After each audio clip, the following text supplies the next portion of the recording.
There once lived a man named Job in the land of Uz. He was honest, faithful, and deeply devoted to God. Everything about his life spoke of blessing. He had wealth, respect, and a large, loving family. But above all, Job's heart belonged to God.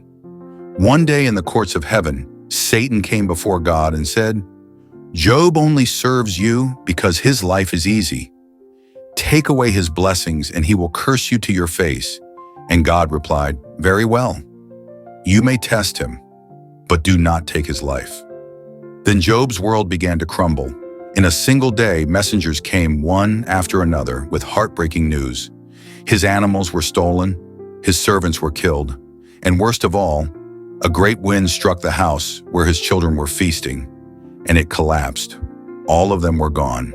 Job tore his clothes in grief, fell to the ground and said, "The Lord gave, and the Lord has taken away. Blessed be the name of the Lord." Even in his pain, he refused to curse God. But Satan wasn't finished. He struck Job with terrible sores, covering his body from head to toe. Job sat in ashes, scraping his wounds, unrecognizable from the man he once was.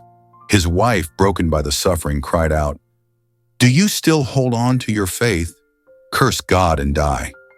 But Job answered gently, "Shall we accept good from God and not trouble?" Then Job's friends came to visit. For 7 days they sat in silence, grieving with him. But when they spoke, they accused him. "Surely, Job, you must have sinned. God would not allow this for no reason." Their words cut deep, but Job held his ground. He pleaded for answers. He cried out in confusion and sorrow. Yet he never turned away from God. And then, out of a whirlwind, God spoke, not to explain, but to reveal his greatness. He said, "Where were you when I laid the foundation of the earth? Can you command the morning or tell the sea where to stop?"